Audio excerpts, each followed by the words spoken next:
Hello बच्चों, good morning. आज हमारी किताब का विषय शुरू करने से पहले आज के वातावरण को और इस समय जो समाज में और पूरे विश्व में एक वैश्विक बीमारी जिसे कोरोना कहा जाता है बहुत गंभीर रूप धारण कर रखा है और इस लड़ाई को हम जब जीत पाएंगे जब हमारे में विश्वास हो, हमारे अंदर आत्मविश्वास हो और हम एक दूसरे का सहयोग जो भी हम कर सकते हैं वो करने के लिए तैयार हों। तो आइए आप और हम सब विश्वास कैसे जगाते हैं इसकी एक छोटी सी कहानी के माध्यम से मैं आपको बताना चाहूँगा। एक 8 साल का एक बालक होता है। वो 1 रुपया लेकर एक दुकान पर जाता है और दुकान पर जाकर कहता है, दुकानदार से कहता है,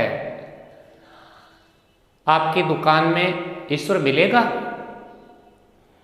दुकानदार उसकी तरफ देखता है और उसे फटकार देता है और दुकान से निकाल देता है। बालक वहाँ से निकल जाता है, दूसरी दुकान पे जाता है और 1 रुपया लेकर उस दुकान के आगे खड़ा हो जाता है। दुकानदार की नज़र पड़ती है और उसके पास जाकर कहता है, 1 रुपये में आप क्या लेना चाहते हैं? तो उस बालक ने कहा, बालक अबोध था। बोझ जब हो जाता है तब ऐसी बातें नहीं होती। तो उसने कहा, मुझे 1 रुपये में ईश्वर चाहिए। उसने कहा, तुम्हारा दिमाग खराब है? और उसने भी बेचारे उस बालक को डांट कर भगा दिया। लेकिन वो अबोध बालक है, वो हिम्मत नहीं हारता है। एक दुकान, दूसरी दुकान, तीसरी दुकान दौड़ता रहता है, भागता रहता है। करते करते अंत में वो एक दुकान पे जाता है। लगभग उसने 40-50 दुकान क्रॉस की और 50वीं दुकान पर जाकर वो दुकानदार से फिर वही बात पूछता है कि आपकी दुकान में ईश्वर मिलते हैं? दुकानदार भी दयालु प्रवृत्ति का था, समझदार व्यक्ति था। उसने उसकी जो आकांक्षा थी उसको भांप लिया। उसने कहा, हाँ बेटा मिलेगा, लेकिन तुम ये बताओ करोगे क्या? उसने कहा, मेरी माँ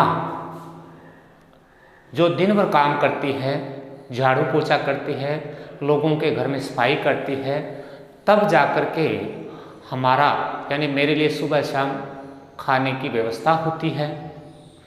लेकिन आज माँ है वो बहुत ज़्यादा बीमार हो गई, अस्पताल में भर्ती है।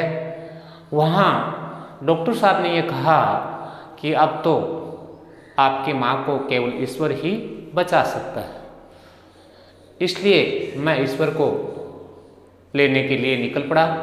आपकी दुकान पर है तो आप दे दीजिए। दुकानदार ने कहा, हाँ मिलेगा। दुकानदार ने 1 रुपया ले लिया। दुकानदार के पास दुकान में ऐसी कोई चीज़ नहीं थी जो 1 रुपये में उससे दे सके। तभी उसे ध्यान में आया कि मैं फ़िल्टर पानी लाता हूँ। उसमें उसने कांच का गिलास भर दिया वो फ़िल्टर पानी का, और उसने कहा कि बेटे आप इस पानी को अपनी माँ को पिला दीजिए और आपकी माँ है वो पूर्ण स्वस्थ हो जाए। बच्चा दौड़ा दौड़ा जाता है। उसे तो विश्वास था, अबोध के कारण विश्वास था। जब बोध हो जाता है, यहाँ विश्वास के लिए भी मैं कहना चाहूँगा, विश्वास कौन सा सच्चा होता है ये भी ध्यान रखना है। जहाँ स्वार्थ नहीं हो, निस्वार्थ भाव से अगर हम प्रयास करते हैं तो बच्चे का तो स्वार्थ है क्या, विशेष रूप से उसे तो माँ चाहिए थी। और दूसरा उसका विश्वास ये हो गया कि डॉक्टर साहब ने जब कह दिया तो निश्चित रूप से मेरी माँ बच जाएगी और मैं ईश्वर को ले आऊँगा।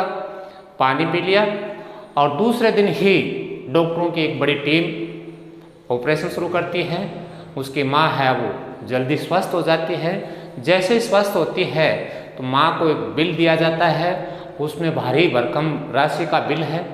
माँ उस बच्चे की माँ देखते ही वो घबरा जाती है, लेकिन तभी वहाँ अटेंडेंस जो नर्स थी उसने कहा आपको घबराने की आवश्यकता नहीं है, आपके जो जितना भी बिल आया है वो एक वृद्ध सज्जन आए थे, वो पेमेंट कर गए और एक चिट्ठी है वो छोड़ गए।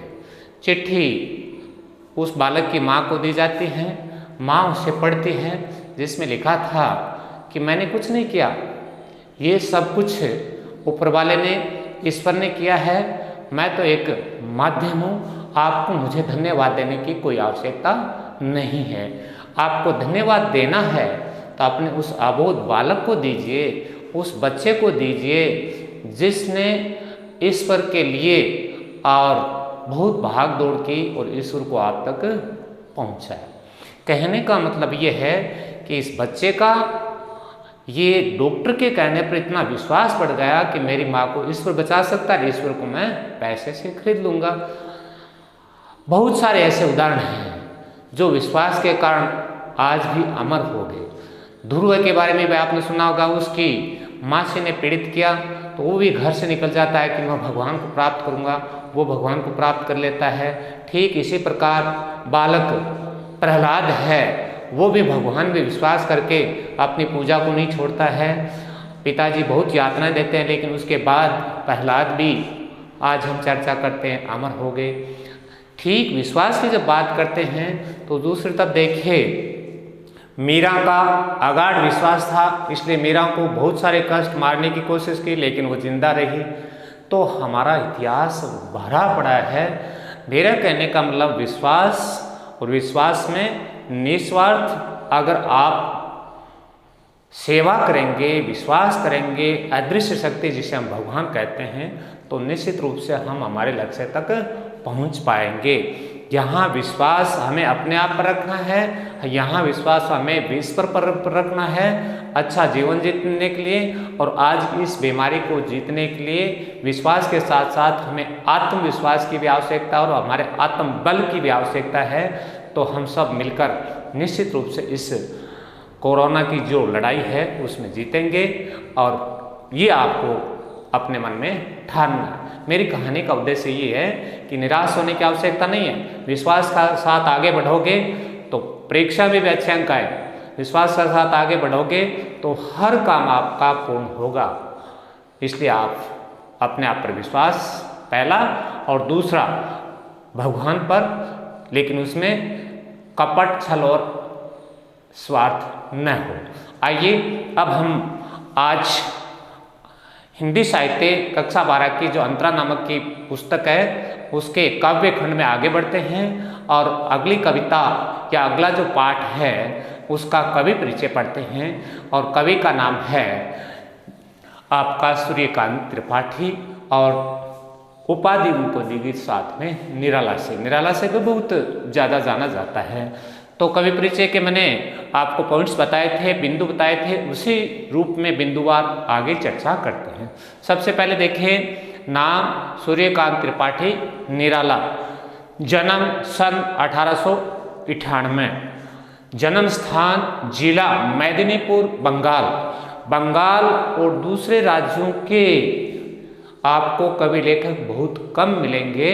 हिंदी भाषा पढ़ रहे हैं, हिंदी में ज़्यादातर लेखक कवि हैं वो उत्तर प्रदेश के हैं, बहुतायत में, पूर्ण रूप से नहीं कह रहा हूँ।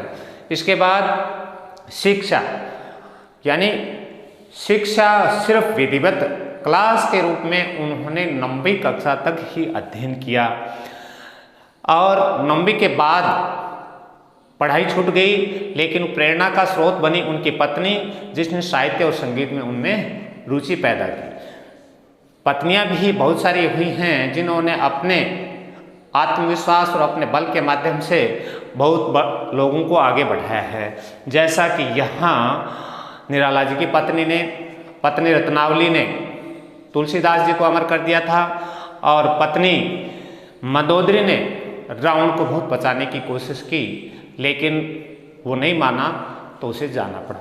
तो कहने का मतलब पत्नी का भी पति के जीवन में बहुत रोल होता है, और वही रोल या भूमिका है यहाँ निराला जी की पत्नी ने निभाई। लेखन कार्य में देखिए इनके क्या क्या खासियत थी। भाषा का कसाव, शब्दों की मितव्ययता यानी बहुत कम शब्दों में बहुत ज़्यादा कह देना, अर्थ की प्रधानता आदि इनकी लेखन कला की मुख्य विशेषताएं थी।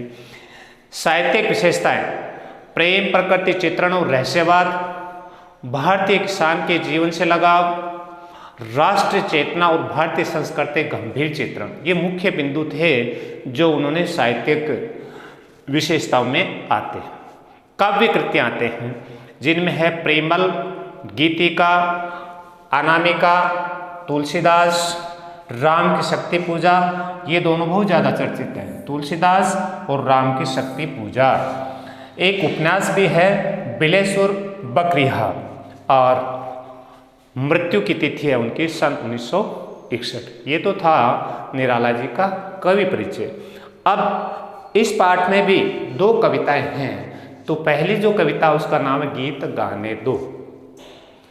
लेकिन कविता को पढ़ने से पहले हम कोशिश ये करेंगे कि हमें ये ज्ञान होना चाहिए, हमें ये जानकारी होनी चाहिए कि ये शीर्षक क्यों रखा गया और ऐसा क्या कारण था कि जिसके कारण ये शीर्षक देना पड़ा, या इसके पीछे ऐसे कौन से मुख्य कारण थे जो इस कविता को लिखने के लिए उन्हें अपने आप को आगे बढ़ना पड़ा। तो उसमें सबसे पहली बात देखिए, 1918 में उनकी पत्नी की मृत्यु जो उनके लिए सबसे बड़ा सहारा थी, आगे बढ़ाने में पूर्ण सहयोग कर रही थी, उनकी मृत्यु हो जाती है। उसके बाद पिताजी की मृत्यु हो जाती है, उसके बाद चाचा की मृत्यु हो जाती है, उसके बाद चचेरे भाई हैं उनकी मृत्यु हो जाती है। अंत में उनका सहारा थी अपनी पुत्री जिसका नाम था सरोज, और एक दिन सरोज भी चली जाती है, जिस पर भी एक कविता लिखी है जो हम दूसरी कविता में पढ़ेंगे, जिसका नाम है सरोज स्मृति। तो इस प्रकार यदि कोई व्यक्ति के, किसी इंसान के लगातार परिवार के सदस्य एक एक कर छोड़कर चले जाएं, तो हम सभी को पता है कि हमारी क्या स्थिति होती है। और उसी का परिणाम ये हुआ कि निराला जी का हृदय हो भीतर से झकझोर एकदम से हिल चुका था, रोम रोम कण कण शरीर का हर भाग है वो एकदम से झंकृत हो चुका था। हम देखते हैं घर में एक भी मृत्यु होती है तो हम किस कदर टूट जाते हैं, किस प्रकार एक व्यक्ति और इंसान की स्थिति है वो विचित्र हो जाती है। लेकिन निराला जी ने तो लगातार पूरे परिवार की मृत्यु होते देखा, इसलिए यहाँ ये बात भी आपको ध्यान रखनी है कि निराला जी का मृत्यु से साक्षात्कार, साक्षात्कार मतलब आमने सामने बैठकर वार्तालाप, तो यहाँ इस प्रकार लगातार एक परिवार के सदस्यों की मौत होना, इसलिए ये कहा गया है कि निराला जी ने तो स्वयं एक तरीके से मृत्यु से अपना साक्षात्कार भी कर लिया, अर्थात उन्होंने जान लिया था कि जीवन के बाद मृत्यु क्या होती है, कैसे एक आदमी को किस अवस्था में पहुंचा देती है। अब जब ये सारा कुछ हो जाता, संघर्षमय जीवन, परिवार के सारे सदस्य चले गए, साथियों ने साथ देना छोड़ दिया, रिश्तेदार दूर हो गए, जो भी अपने थे वो धीरे धीरे धीरे धीरे धीरे करके सब दूर हटने लग गए। तो निश्चित रूप से आप समझ गए होंगे कि उनका जीवन कैसा रहा। चोट पर चोट लगती रही, चोट पर चोट लगने के कारण होश वाले आदमी का भी होश चला जाता है, ठीक वही स्थिति इनकी भी होगी, जीवन जीना मुश्किल। इस प्रकार यदि स्थिति पैदा हो, जिसका हम पीछे चित्रण कर चुके हैं, बात कर चुके हैं, तो जीवन जीने के आदमी का जो एक उद्देश्य है वो उद्देश्य नहीं रहता, उद्देश्यहीन हो जाता है। क्यों हो जाता है? और साथ ही उन्होंने ऐसे समय की चर्चा की है जब उस वक्त मानव में हाहाकार मचा था, जीवन जीने की जो स्थिति वो एकदम प्रतिकूल हो गई थी। इसी संदर्भ में ये बात कही गई है, जीवन जीना मुश्किल हो गया। और इस कारण इस प्रकार संसार की स्थिति होना, विकट परिस्थितियाँ, लगातार संघर्ष करना, खाने के लिए अनाज उपलब्ध नहीं होना और परिस्थिति दर परिस्थितियों का आगे बढ़ना, तो क्या हुआ कि जो मनुष्य थे, लोग थे, उनमें जिजीविषा जिजीविषा कहते हैं जीने की लालसा, ये अच्छा, वो भी लोगों में खत्म हो गई। लेकिन एक इंसान, एक कवि निराला जी है, वो टूटा नहीं। उनके अंदर एक धैर्य था, उनके अंदर एक धीरज थी, जैसा भगवान राम में था। भगवान राम ने भी बहुत विकट परिस्थितियों का सामना किया, लेकिन कभी घबराए नहीं, और इसी का परिणाम हुआ कि एक दिन वो विजय होकर वापस अयोध्या आए। ठीक वैसा ही इन्होंने भी संघर्ष किया, इन्होंने भी हार स्वीकार नहीं की, और उन्होंने किया क्या कि इस प्रकार के लगातार चोट खाने से उन्हें बड़े कष्ट हुए, उन्हें बड़ी पीड़ा सहन करनी पड़ी, उन्हें बड़ी वेदना सहन करनी पड़ी। तो उन्होंने अपने उन कष्टों को, दुखों को, चोटों को, वेदना को और छिपाने के लिए, दुख को दबाने के लिए, और दूसरा उसका था निराशा को आशा, निराशा को आशा में बदलने के लिए। और उस वक्त एक तरीके से पृथ्वी पर जो लोग जी रहे थे उनकी लो बुझ गई, यानी उनके जीने की इच्छा खत्म हो गई। इन सब बातों को ध्यान में रखते हुए उन्होंने अपने आप को खड़ा करने के लिए, निराशा को आशा में बदलने के लिए, लोगों में जीने की इच्छा पैदा करने के लिए, और एक माध्यम ढूंढा कि ध्यान हटाया जाए। और ध्यान हटाने के लिए ही उन्होंने गीत गाना शुरू किया, और इसीलिए उन्होंने ये कहा कि इन सब बातों को दिमाग से तभी निकाला जा सकता है जब मैं गीत गाऊंगा। और इसीलिए इस कविता का नाम है गीत गाने दो। तो प्रिय विद्यार्थियों, प्यारे बच्चों, आज हमने कवि निराला जी का परिचय पढ़ा, और गीत गाने दो ये क्यों लिखा गया, इन दोनों पर हमारी विस्तार से चर्चा हुई। आप सभी ने ध्यानपूर्वक सुना, इसके लिए मेरी ओर से आपको बहुत बहुत धन्यवाद।